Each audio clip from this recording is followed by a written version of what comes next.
ಕ್ರಿಸ್ತನಲ್ಲಿ ಪ್ರಿಯರೇ, Saint ಪೌಲ್ಸ್ ಮಾರ್ತೋಮಾ church ಸೊನ್ನೇನಹಳ್ಳಿ ಸಭೆಯ ಚರಿತ್ರೆ ಯಾರಿಗಾದರೂ ಗೊತ್ತೇ? ಈಗ ಈ ಸಭೆಯ ಚರಿತ್ರೆಯನ್ನು ಎಲ್ಲರಿಗೂ ತಿಳಿಯುವಂತೆ ಮಾಡಲು ನಾವು ಇಬ್ಬರು ವ್ಯಕ್ತಿಗಳನ್ನು, ಅಂದರೆ ಅಬ್ರಹಾಂ ಮತ್ತು ಸಾರಾ ಇವರ ಸಂಭಾಷಣೆಯ ರೂಪದಲ್ಲಿ ಪರಿಚಯಿಸುತ್ತಿದ್ದೇವೆ. ಸಾರಾ, ನಿನಗೆ ಸೇಂಟ್ ಪೌಲ್ಸ್ ಮಾರ್ತೋಮಾ ಸಭೆಯ ಚರಿತ್ರೆ ಗೊತ್ತೇ? ಇಲ್ಲ ಅಬ್ರಹಾಂ, ಸ್ವಲ್ಪ ಮಾತ್ರ ಗೊತ್ತಿದೆ. ನಿನಗೆ ಗೊತ್ತೇ? ಹೌದು, ನನಗೆ ಗೊತ್ತು. ಹಾಗಾದ್ರೆ ನನಗೂ ತಿಳಿಸು. ಸರಿ, ಹೇಳ್ತೀನಿ, ಗಮನದಿಂದ ಕೇಳು. ಸರಿ, ಹೇಳು. ಹಾಗಾದರೆ ಕೆಲವು ವರ್ಷಗಳ ಹಿಂದಕ್ಕೆ ಹೋಗೋಣ. ಸರಿ. ಆದಿಯಲ್ಲಿ ದೇವರು ಆಕಾಶವನ್ನು ಭೂಮಿಯನ್ನು ಉಂಟುಮಾಡಿದನು. ಅಬ್ರಹಾಂ, ಅಷ್ಟು ಹಿಂದೆ ಬೇಡ. ನಮ್ಮ ಸಭೆ ಹೇಗೆ ರೂಪಾಂತರಗೊಂಡಿತು ಎಂದು ಹೇಳು ಸಾಕು. ಹೌದಾ? ಸರಿ, ಗಮನದಿಂದ ಕೇಳು. ಸುಮಾರು 38 ವರ್ಷಗಳ ಹಿಂದೆ 1988ರಲ್ಲಿ ಸೊನ್ನೇನಹಳ್ಳಿ ಎಂಬ ಪುಟ್ಟ ಗ್ರಾಮದಲ್ಲಿ ದೇವರ ಸೇವೆ ಪ್ರಾರಂಭವಾಯಿತು. ಆ ಸಮಯದಲ್ಲಿ ಆಪರೇಷನ್ ಆಂಡ್ರೂ ಎಂಬುದು ಪ್ರತಿ ಮಾರ್ತೋಮ ವಿಶ್ವಾಸಿಯು ಒಬ್ಬ ಸುವಾರ್ತಿಕನೇ ಎಂಬುದಾಗಿ ಬಲವಾಗಿ ಒತ್ತಿ ಹೇಳಿದ ದಿವಂಗತ ಹಾಗೂ ಗೌರವಾನ್ವಿತ ಅಬ್ರಹಾಂ ಮಾರ್ತೋಮಾ ಮೆಟ್ರೋಪಾಲಿಟನ್ ಬಿಷಪ್ ಅವರ ಮಾತುಗಳಿಂದಲೇ ಆಪರೇಷನ್ ಆಂಡ್ರೂ ಪ್ರೇರಿತವಾಗಿದೆ. ಆಪರೇಷನ್ ಆಂಡ್ರೂ ಎಂಬುದು ಸಾಮಾನ್ಯ ವಿಶ್ವಾಸಿಗಳನ್ನು ಒಳಗೊಂಡಂತೆ ಪ್ರತಿಯೊಬ್ಬರೂ ಇತರರಿಗೆ ಸುವಾರ್ತೆಯನ್ನು ಸಾರಬೇಕು ಎಂಬ ಮನೋಭಾವವನ್ನು ಉತ್ತೇಜಿಸಿತು. ಈ ಆಪರೇಷನ್ ಆಂಡ್ರೂ ನಡೆಯುತ್ತಿದ್ದ ಸಂದರ್ಭದಲ್ಲಿ ಸೊನ್ನೇನಹಳ್ಳಿ ಗ್ರಾಮಕ್ಕೆ ಮೊದಲು ಪ್ರಮೋದ್ ರಾವ್ ಮತ್ತು ಆಗ ಸುವಾರ್ತಿಕರಾಗಿ ಸೇವೆ ಸಲ್ಲಿಸುತ್ತಿದ್ದ ದಿವಂಗತ ದೇವದಾಸ್ ಅಯ್ಯನವರು ಬಂದು ಜನರಿಗೆ ಯೇಸು ಕ್ರಿಸ್ತನ ಬಗ್ಗೆ ತಿಳಿಸುತ್ತಿದ್ದರು. ಆ ಸಮಯದಲ್ಲಿ ಕ್ರಿಸ್ತನಲ್ಲಿ ವಿಶ್ವಾಸವಿಟ್ಟ ಜನರನ್ನು ಒಂದೇ ಸ್ಥಳದಲ್ಲಿ ಸೇರಿಸಿ ಒಂದು ಮರದ ಕೆಳಗೆ ಬಿಳಿ ಪರದೆ ಹಾಕಿ ಯೇಸು ಕ್ರಿಸ್ತನ ಜೀವನ ಚರಿತ್ರೆಯನ್ನು ಚಿತ್ರಗಳ ಮೂಲಕ ಪ್ರದರ್ಶಿಸುತ್ತಿದ್ದರು. ಇದನ್ನು ನೋಡಲು ಅನೇಕ ಜನರು ಕೂಡ ಬರುತ್ತಿದ್ದರು. ಈ ರೀತಿಯಲ್ಲಿ ಸ್ವಲ್ಪ ಕಾಲ ಸೇವೆ ನಡೆಯಿತು. ಕೆಲವು ದಿನಗಳ ನಂತರ ಸದಾ ಚಿತ್ರ ಪ್ರದರ್ಶನ ಮಾತ್ರವಲ್ಲದೆ ದೇವರ ವಾಕ್ಯವನ್ನು ಇನ್ನಷ್ಟು ತಿಳಿಸಬೇಕು ಎಂಬ ಉದ್ದೇಶದಿಂದ ಗ್ರಾಮದ ಒಬ್ಬ ವಿಶ್ವಾಸಿಯ ಮನೆಯಲ್ಲಿ ಭಜನೆ ಮತ್ತು ಆರಾಧನೆ ಮೂಲಕ ಸೇವೆಯನ್ನು ಮುಂದುವರೆಸಲು ಪ್ರಮೋದ್ ರಾವ್ ಮತ್ತು ದೇವದಾಸ್ ಅಯ್ಯನವರು ತೀರ್ಮಾನಿಸಿದರು. ಆ ಮನೆಗೆ ಕ್ರೈಸ್ತ ಭಜನಾ ಮಂದಿರ ಎಂದು ಹೆಸರಿಟ್ಟರು. ಆ ಮನೆಗೆ ಗ್ರಾಮದಿಂದ ಅನೇಕ ಜನರು ಸೇರಿ ಬಂದು ಆಶೀರ್ವಾದ ಪಡೆದುಕೊಳ್ಳುತ್ತಿದ್ದರು. ಆ ಸಮಯದಲ್ಲಿ ಹೊಸಕೋಟೆ ಮಿಷನ್ನಲ್ಲಿ ಸೇವೆ ಸಲ್ಲಿಸುತ್ತಿದ್ದ ಪಿ.ವಿ. ಫಿಲಿಪ್ ಅಯ್ಯನವರು ಹೊಸಕೋಟೆ, ದೇವನಹಳ್ಳಿ, ಜಂಗಮಕೋಟೆ ಮತ್ತು ಶಿಡ್ಲಘಟ್ಟ ಈ ಪ್ರದೇಶಗಳನ್ನು ಸಹ ನೋಡಿಕೊಳ್ಳುತ್ತಾ ಸೇವೆ ಮಾಡುತ್ತಿದ್ದರು. ಶಿಡ್ಲಘಟ್ಟ ಪ್ರದೇಶದಲ್ಲಿ ಸೇವೆ ಮಾಡುವ ಸಮಯದಲ್ಲಿ ಸೊನ್ನೇನಹಳ್ಳಿ ಗ್ರಾಮದಲ್ಲಿ ದೇವರ ಸೇವೆ ನಡೆಯುತ್ತಿದೆ ಎಂಬುದು ಅವರಿಗೆ ತಿಳಿದು ಅವರು ಸೊನ್ನೇನಹಳ್ಳಿಗೆ ಬಂದರು. ಅವರು ಗ್ರಾಮದಲ್ಲಿ ನಡೆಯುತ್ತಿದ್ದ ಪ್ರಾರ್ಥನೆ, ಭಜನೆ ಮತ್ತು ಆರಾಧನೆಯನ್ನು ನೋಡಿ ತುಂಬ ಸಂತೋಷಪಟ್ಟರು. ದೇವರ ವಾಕ್ಯವನ್ನು ತಿಳಿಯಲು ಆಸಕ್ತಿ ಹೊಂದಿದ್ದ ಅನೇಕ ಜನರು ದೇವಾಲಯ ಹೇಗಿರುತ್ತದೆ ಎಂಬುದನ್ನು ನೋಡಲು ಕುತೂಹಲ ಹೊಂದಿದ್ದರು. ಜನರ ಆಸೆಯನ್ನು ಅರಿತ ಅಯ್ಯನವರು ತಿಂಗಳಿಗೆ 1 ಬಾರಿ ಹೊಸಕೋಟೆ ಸಭೆಯಲ್ಲಿ ನಡೆಯುತ್ತಿದ್ದ ಕರ್ತನ ಭೋಜನ ಆರಾಧನೆಗೆ ಜನರನ್ನು ಕರೆದುಕೊಂಡು ಹೋಗುತ್ತಿದ್ದರು. ಜನರು ಸೊನ್ನೇನಹಳ್ಳಿಯಿಂದ ಹೊಸಕೋಟೆವರೆಗೆ ಕಾಲ್ನಡಿಗೆಯಲ್ಲೇ ಹೋಗುತ್ತಿದ್ದರು. ಬೆಳಗಿನ ಜಾವ ಹೊರಟವರು ಕೆಲವೊಮ್ಮೆ ರಾತ್ರಿ ಆದರೂ ಸಹ ಹಿಂತಿರುಗಿ ಬರುತ್ತಿದ್ದರು. ನಂತರ ಕೆಲವು ದಿನಗಳಾದ ಮೇಲೆ ಜನರ ವಿಶ್ವಾಸವನ್ನು ನೋಡಿದ ಅಯ್ಯನವರಿಗೆ ಇವರಿಗೂ ಕೂಡ ಒಂದು ದೇವಾಲಯ ನಿರ್ಮಾಣ ಮಾಡಿಕೊಡಬೇಕೆಂಬ ಆಲೋಚನೆ ಬಂದದರಿಂದ ಗ್ರಾಮದ ಕೆಲ ಹಿರಿಯರು ಮತ್ತು ಗ್ರಾಮದ ವಿಶ್ವಾಸಿಗಳೊಟ್ಟಿಗೆ ಮಾತನಾಡಿ ನಂತರ ಅವರ ಒಪ್ಪಿಗೆ ಮೇರೆಗೆ ಸರ್ಕಾರಕ್ಕೆ ಒಂದು ಸ್ಥಳ ಬೇಕೆಂದು ಮನವಿ ನೀಡಿದರು. ಅವರ ಮನವಿಯಂತೆ ಸರ್ಕಾರವೂ ಕೂಡ ಇವರಿಗೆ ಸ್ಪಂದಿಸುತ್ತಾ ಈ ಒಂದು ಸ್ಥಳವನ್ನು ಗುರುತಿಸಿ ಕೊಡಲಾಯಿತು. ಸರ್ಕಾರದಿಂದ ಸ್ಥಳ ಸಿಕ್ಕಿದ ನಂತರ ಆ ಜಾಗದಲ್ಲಿ ಸಭೆ ನಿರ್ಮಾಣ ಮಾಡಲು ನಕ್ಷೆ ತಯಾರಿಸಿ ಅದರಂತೆ ಅಡಿಪಾಯಕ್ಕಾಗಿ ಗುಣಿಯನ್ನು ತೋಡಿದರು. ಆಗ ಪಿ.ವಿ. ಫಿಲಿಪ್ಪೈನವರು the most reverend doctor Alexander Mar Thoma ಮೆಟ್ರೋಪೊಲಿಟನ್ bishop ರವರನ್ನು ಸೊನ್ನೇನಹಳ್ಳಿ ಗ್ರಾಮದ ಸಭೆಗೆ ಅಡಿಪಾಯವನ್ನು ಹಾಕಲು ಕರೆ ಮುಖಾಂತರ ತಿಳಿಸಿದಾಗ ಅದಕ್ಕೆ ಬಿಷಪ್ನವರು ಸಂತೋಷದಿಂದ ಒಪ್ಪಿ 1990 ಮಾರ್ಚ್ 26ರಂದು ಅಡಿಪಾಯಕ್ಕೆ ಕಲ್ಲು ಹಾಕುವುದರ ಮೂಲಕ ಸಭೆಯ ನಿರ್ಮಾಣಕ್ಕೆ ಚಾಲನೆ ನೀಡಿದರು. ಅಡಿಪಾಯ ನಿರ್ಮಾಣ ಮಾಡುವ ಸಮಯದಲ್ಲಿ ಸೊನ್ನೇನಹಳ್ಳಿ ಗ್ರಾಮದ ಕೆಲವರು ಮಣ್ಣು ಮುಚ್ಚುವ ಯಂತ್ರದ ಮೂಲಕ ಅಡಿಪಾಯಕ್ಕೆ ಮಣ್ಣು ಮುಚ್ಚಲು ಪ್ರಯತ್ನಿಸಿದರು. ಈ ವಿಷಯವನ್ನು ತಿಳಿದಂತಹ ನಮ್ಮ ಸಭೆಯ ಆಗಿನ ಹಿರಿಯರು ಅವರಿಗೆ, ನೀವು ಅದನ್ನು ಮುಚ್ಚುವುದಾದರೆ ನಾವು ಅದರಲ್ಲಿ ಮಲಗುತ್ತೇವೆ, ನಮ್ಮನ್ನು ಸೇರಿಸಿ ಭೂಮಿಯ ಒಳಗಡೆ ಮಣ್ಣಿನಿಂದ ಮುಚ್ಚಿಬಿಡಿ ಎಂದು ಅವರಿಗೆ ಹೇಳಿದರು. ಅಡಿಪಾಯವನ್ನು ಮುಚ್ಚಲು ಬಂದಂತಹ ಜನರು ಇವರ ನಂಬಿಕೆಯನ್ನು ನೋಡಿ ಏನು ಮಾತನಾಡದೆ ಹಿಂದಕ್ಕೆ ಹೋದರು. ವಿಶ್ವಾಸಿಗಳ ಹಾಗೂ ಅಯ್ಯನವರ ಪ್ರಾರ್ಥನೆಯ ಮುಖಾಂತರ ಸಭೆಯು ಹಂತ ಹಂತವಾಗಿ ನಿರ್ಮಾಣಗೊಂಡಿತು. ಇದಕ್ಕೆ ಅನೇಕ ಸ್ನೇಹಿತರು ಸಹಾಯ ಮಾಡಿದ್ದಾರೆ. Shri Raju Abraham Paduthode, Shri K T. Thomas Bengaluru ಎಂಬವರುಗಳ ಹೆಸರುಗಳು ಎತ್ತಿ ಹೇಳಬೇಕಾಗಿದೆ. 1991 ಜನವರಿ 26ರಂದು ರೈಟ್ ರೆವರೆಂಡ್ ಗಿವರ್ಗೀಸ್ ಮಾರ್ ಥಿಯೋಡೋಶಿಯೋಸ್ ಎಪಿಸ್ಕೋಪ ಅವರು ಈಗ ಹಿರಿಯ ಬಿಷಪ್ ರವರಾಗಿ ಪಟ್ಟಾಭಿಷೇಕ ಹೊಂದಿ his grace the most reverend doctor Theodosius Mar Thoma ಮೆಟ್ರೋಪೊಲಿಟನ್ bishop ರವರ ನೇತೃತ್ವದಲ್ಲಿ ಉದ್ಘಾಟನೆ ಮಾಡಲಾಯಿತು.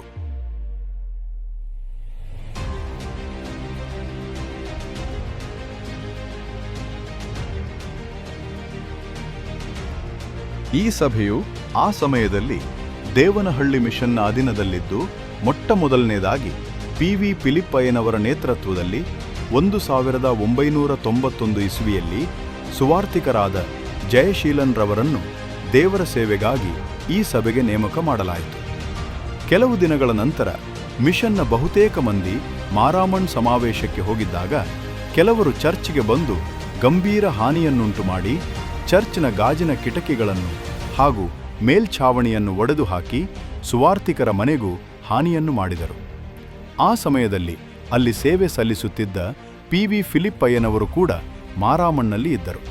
ಈ ಘಟನೆ ಬಗ್ಗೆ ಅವರಿಗೆ ಮಾಹಿತಿ ದೊರೆತ ತಕ್ಷಣವೇ ಅವರು ಡಿ.ಐ.ಜಿ. ವರ್ಗೀಸ್ ಅವರಿಗೆ ದೂರವಾಣಿ ಮೂಲಕ ಮಾಹಿತಿ ನೀಡಿದರು. ಅವರು ಹತ್ತಿರದ ಪೊಲೀಸ್ ವರಿಷ್ಠಾಧಿಕಾರಿ ಎಸ್.ಪಿ. ಅವರನ್ನು ಸಂಪರ್ಕಿಸಿದರು. ಪಿ.ಜೆ. ಕುರಿಯನ್ ರವರು ಕರ್ನಾಟಕದ ಮುಖ್ಯಮಂತ್ರಿಗಳಿಗೆ ಈ ವಿಷಯವನ್ನು ತಿಳಿಸಿದರು. ಆ ಪ್ರದೇಶದಲ್ಲಿ ಸಮುದಾಯಗಳ ನಡುವಿನ ಘರ್ಷಣೆಗಳು ಹಿಂದೆಯೂ ನಡೆದಿದ್ದರಿಂದ ಈ ಘಟನೆ ದೊಡ್ಡ ಸಮಸ್ಯೆಯಾಗುವ ಸಾಧ್ಯತೆ ಇದೆ ಎಂದು ಎಸ್.ಪಿ. ಅವರು ಭಾವಿಸಿದರು. ಆದ್ದರಿಂದ ಅವರು ಸ್ಥಳೀಯ ಇನ್ಸ್ಪೆಕ್ಟರ್ ಹಾಗೂ ಪೊಲೀಸ್ ಸಿಬ್ಬಂದಿಯ ತಂಡದೊಂದಿಗೆ ತಕ್ಷಣವೇ ಸ್ಥಳಕ್ಕೆ ಭೇಟಿ ನೀಡಿದರು. ಅವರು ತಹಶೀಲ್ದಾರ್, ಎಂಎಲ್ಎ, ಡಿವೈಎಸ್ಪಿ ಹಾಗೂ ಗ್ರಾಮದ ಹಿರಿಯರನ್ನು ಕರೆಸಿ ಸಭೆ ನಡೆಸಿ ಆರಾಧನಾ ಸ್ಥಳವನ್ನು ಹಾನಿಗೊಳಿಸುವುದು ಗಂಭೀರ ಅಪರಾಧವಾಗಿದೆ ಎಂದು ಸ್ಪಷ್ಟವಾಗಿ ತಿಳಿಸಿದರು. ಹಾನಿಗೊಳಗಾದ ಚರ್ಚ್ ದುರಸ್ತಿಗಾಗಿ ಅಗತ್ಯ ಹಣವನ್ನು ಸ್ಥಳೀಯ ಜನರಿಂದಲೇ ಸಂಗ್ರಹಿಸಿ ಜವಾಬ್ದಾರಿ ವಹಿಸಿಕೊಳ್ಳುವಂತೆ ಅಧಿಕಾರಿಗಳು ಸೂಚಿಸಿದರು. ಆ ಸಮಯದಲ್ಲಿ ಚರ್ಚ್ಗೆ ಹೆಚ್ಚಿನ ಬೆಂಬಲ ಇರದಿದ್ದರೂ ದೇವರು ಪೊಲೀಸ್ ಅಧಿಕಾರಿಗಳ ಮೂಲಕ ಕಾರ್ಯನಿರ್ವಹಿಸಿ ಚರ್ಚ್ ಕಟ್ಟಡದ ದುರಸ್ತಿ ಕಾರ್ಯ ಪೂರ್ಣಗೊಳ್ಳುವಂತೆ ಮಾಡಿದರು. ಸುವಾರ್ತಿಕರಾದ ಜಯಶೀಲನ್ ರವರು ಇಲ್ಲಿ ಕುಟುಂಬ ಸಮೇತರಾಗಿ ಸೇವೆ ಸಲ್ಲಿಸಿ 1993ರಲ್ಲಿ ಬೇರೆ ಪ್ರಾಂತ್ಯಕ್ಕೆ ವರ್ಗಾವಣೆಯಾದರು. ನಂತರ ಸುವಾರ್ತಿಕರಾದ ಪಿ.ಎಂ. ಚಾಕೋರವರು 1993ರಿಂದ 1995ರ ತನಕ ಕುಟುಂಬ ಸಮೇತರಾಗಿ ಸೇವೆ ಸಲ್ಲಿಸಿದರು. 1995ರಿಂದ 1997ರವರೆಗೂ ಸುವಾರ್ತಿಕರಾದ ಕೆ.ವೈ. ಅಬ್ರಹಾಂ ರವರು ಕುಟುಂಬ ಸಮೇತರಾಗಿ ಸೇವೆ ಸಲ್ಲಿಸಿದರು. ನಂತರ 1997ರಿಂದ 1999ರ ತನಕ ದಿವಂಗತ ಸುವಾರ್ತಿಕರಾದ ಆನಂದಪ್ಪರವರು ಕುಟುಂಬ ಸಮೇತರಾಗಿ ಸೇವೆ ಸಲ್ಲಿಸಿದರು. 1999ರಿಂದ 2002ರವರೆಗೂ ಸುವಾರ್ತಿಕರಾದ ಶಶಿಕಾಂತ್ರವರು ಕುಟುಂಬ ಸಮೇತರಾಗಿ ಸೇವೆ ಸಲ್ಲಿಸಿದರು. ನಂತರ 2002ರಿಂದ 2004ರ ತನಕ ಸುವಾರ್ತಿಕರಾದ ಜಾನ್ ಥಾಮಸ್ ರವರು ಕುಟುಂಬ ಸಮೇತರಾಗಿ ಸೇವೆ ಸಲ್ಲಿಸಿದರು. 2004ರಿಂದ 2008ರ ತನಕ ಸುವಾರ್ತಿಕರಾದ ಎಲ್ ಆನಂದ್ ಕುಮಾರ್ ರವರು ಸೇವೆ ಮಾಡಿದರು. ನಂತರ 2008ರಿಂದ 2010ರ ತನಕ ಸುವಾರ್ತಿಕರಾದ ಸುಭಾಷ್ ಫಿಲಿಪ್ ರವರು ಕುಟುಂಬ ಸಮೇತರಾಗಿ ಸೇವೆ ಸಲ್ಲಿಸಿದರು. 2010ರಿಂದ 2015ರ ತನಕ ಸುವಾರ್ತಿಕರಾದ ಸ್ಯಾಮುವೇಲ್ ಪೌಲ್ ರವರು ಕುಟುಂಬ ಸಮೇತರಾಗಿ ಸೇವೆ ಸಲ್ಲಿಸಿದರು.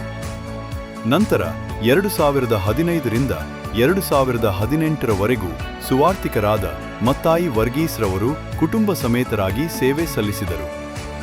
ನಂತರ 2018ರಿಂದ 2021ರ ತನಕ ಸುವಾರ್ತಿಕರಾದ ಮೋಹನ್ ಐಸಾಕ್ ರವರು ಕುಟುಂಬ ಸಮೇತರಾಗಿ ಸೇವೆ ಸಲ್ಲಿಸಿದರು.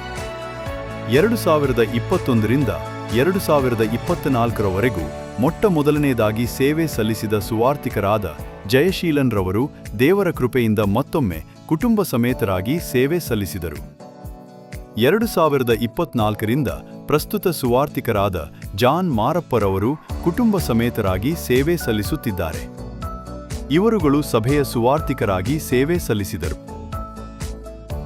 ಈ ಸಭೆಯ ಮೊದಲನೇ ವಿಕಾರಾಗಿ ಪಿ.ವಿ. ಫಿಲಿಪ್ಪಯ್ಯನವರು 1991ರಿಂದ 1992ರವರೆಗೂ ಕುಟುಂಬ ಸಮೇತರಾಗಿ ಸೇವೆ ಸಲ್ಲಿಸಿದರು.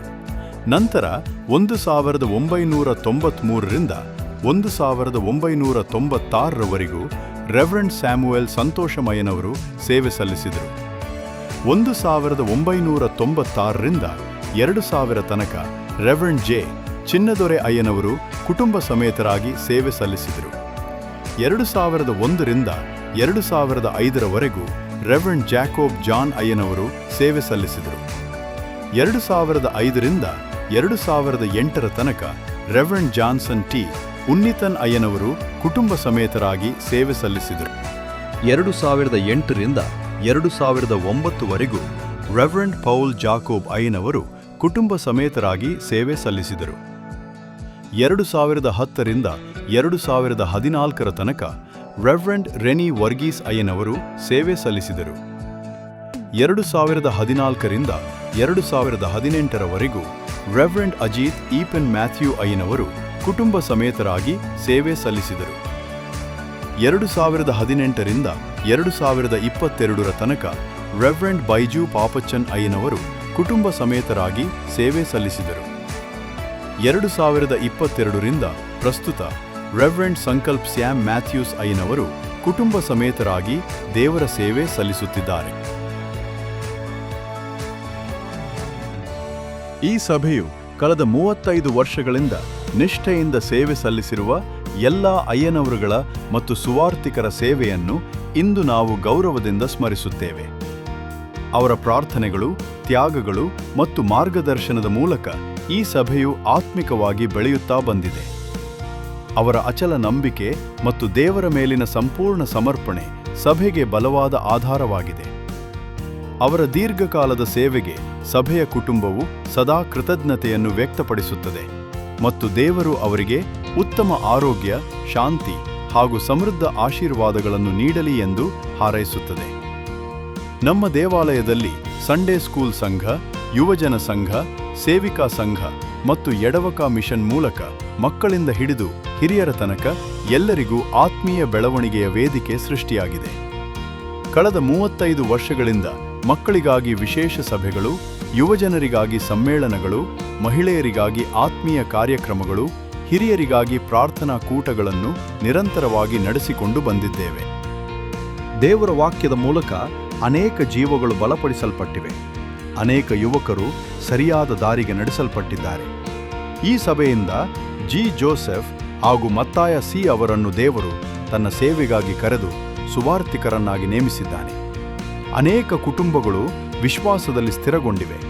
ಇದೇ ದೇವಾಲಯದ ಮೂಲಕ ವಿವಾಹ ಬಂಧನದ ಸಂಕೇತವಾಗಿ ಅನೇಕ ಕುಟುಂಬಗಳು ಒಂದಾಗಿ ಸೇರಿವೆ. 35 ವರ್ಷಗಳ ಹಿಂದೆ ಈ ಸಭೆಗೆ ಸರ್ಕಾರದಿಂದ ಜಾಗ ಸಿಕ್ಕಿದ್ದರೂ ಸಹ ಈ ಒಂದು ಜಾಗಕ್ಕೆ ಸೂಕ್ತವಾದ ದಾಖಲೆಗಳು ಇರಲಿಲ್ಲ. 2025ರಲ್ಲಿ ರೆವರೆಂಡ್ ಸಂಕಲ್ಪ್ ಸ್ಯಾಮ್ ಮ್ಯಾಥ್ಯೂಸ್ ಅಯ್ಯನವರ ನೇತೃತ್ವದಲ್ಲಿ ಸುವಾರ್ತಿಕರಾದ ಜಾನ್ ಮಾರಪ್ಪರವರ ಸಹಾಯದಿಂದ ಸಭೆಯ ಎಲ್ಲ ವಿಶ್ವಾಸಿಗಳು, ಕಮಿಟಿ ಸದಸ್ಯರು, ಗ್ರಾಮದ ಹಿರಿಯ ಮುಖಂಡರು ಹಾಗೂ ಸರ್ಕಾರಿ ನೌಕರರ ನಿಸ್ವಾರ್ಥ ಸಹಾಯದಿಂದ ಇಂದು ಈ ಸಭೆಯ ಜಾಗವು ಸರ್ಕಾರಿ ದಾಖಲೆಗಳಲ್ಲಿ ಸೆಂಟ್ ಪೌಲ್ಸ್ ಮಾರ್ ತೋಮ ಚರ್ಚ್, ಸೊಣ್ಣೇನಹಳ್ಳಿ ಎಂದು ಹೆಸರಾಗಿ ಖಾತೆಯಾಗಿದೆ. ಈ ಎಲ್ಲ ಕಾರ್ಯಗಳ ಹಿಂದೆ ನಿಸ್ವಾರ್ಥವಾಗಿ ಶ್ರಮಪಟ್ಟ ಪ್ರತಿಯೊಬ್ಬ ವಿಶ್ವಾಸಿಗೂ ನಮ್ಮ ಹೃದಯಪೂರ್ವಕ ಕೃತಜ್ಞತೆ. ಪ್ರಾರ್ಥನೆಯಿಂದ, ಸೇವೆಯಿಂದ, ತ್ಯಾಗದಿಂದ ಈ ದೇವಾಲಯವನ್ನು ಕಟ್ಟಿದ ಎಲ್ಲರಿಗೂ ನಾವು ಇಂದು ಧನ್ಯವಾದಗಳನ್ನು ಅರ್ಪಿಸುತ್ತೇವೆ. ಇಂದು ನಮ್ಮ ಜೊತೆಯಲ್ಲಿ ಇಲ್ಲದಿದ್ದರೂ ನಮ್ಮನ್ನು ಅಗಲಿ ದೇವರ ಸನ್ನಿಧಿಯಲ್ಲಿ ವಿಶ್ರಾಂತಿ ಪಡೆಯುತ್ತಿರುವ ನಮ್ಮ ಸಭೆಯ ಪ್ರಿಯ ವಿಶ್ವಾಸಿಗಳನ್ನು ಈ ಸಂದರ್ಭದಲ್ಲಿ ಕೃತಜ್ಞತೆಯಿಂದ ನೆನಪಿಸಿಕೊಳ್ಳುತ್ತೇವೆ. ಅವರ ಪ್ರಾರ್ಥನೆಗಳು, ಅವರ ತ್ಯಾಗಗಳು ಇಂದು ನಮ್ಮ ದೇವಾಲಯದ ಬಲವಾದ ಅಡಿಪಾಯವಾಗಿದೆ. ಈ ಎಲ್ಲ ಕಾರ್ಯಗಳ ಮೂಲಕ ನಮ್ಮ ದೇವಾಲಯವು ಕೇವಲ ಕಟ್ಟಡವಲ್ಲ, ಅದು ಜೀವಗಳನ್ನು ಸ್ಪರ್ಶಿಸುವ ದೇವರ ಪ್ರೀತಿಯ ಮನೆಯಾಗಿದೆ. ಅಬ್ರಹಾಂ, ಈ ಸಭೆಗೆ ಇಷ್ಟೆಲ್ಲ ಕಷ್ಟ, ನಷ್ಟ, ನೋವು, ದುಃಖ, ತೊಂದರೆಗಳು ಬಂದರೂ ಸಹ ವಿಶ್ವಾಸಿಗಳು ನಂಬಿಕೆ, ಪ್ರಾರ್ಥನೆಗಳಿಂದ ಈ ಸಭೆ ಈಗ ಸ್ಥಿರವಾಗಿ ನಿಂತಿದೆ ಅಲ್ವಾ? ಹೌದು ಸಾರಾ. ಹೌದು ಅಬ್ರಹಾಂ. ಇಷ್ಟೊಂದೆಲ್ಲ ಇನ್ಫಾರ್ಮೇಶನ್ ನಿಂಗೆ ಹೇಗೆ ಸಿಕ್ತು? ಇದಾರಲ್ವಾ ನಮ್ಮ ಸಭೆಯ ಯೌವನಸ್ಥರು. ಅವರಿಷ್ಟೊಂದು ಮಾಹಿತಿಯನ್ನು ಸಂಗ್ರಹಿಸಿ ನನಗೆ ತಿಳಿಸಿದರು. Wow, super guys! ನಿಮ್ಮಿಂದ ನಮ್ಗೆಲ್ಲರಿಗೂ ಸಭೆ ಚರಿತ್ರೆ ತಿಳಿತು. ಇದರ ಹಿಂದೆ ಕಷ್ಟಪಟ್ಟಂತಹ ಪ್ರತಿಯೊಬ್ಬರಿಗೂ a very big thanks and a huge round of applause.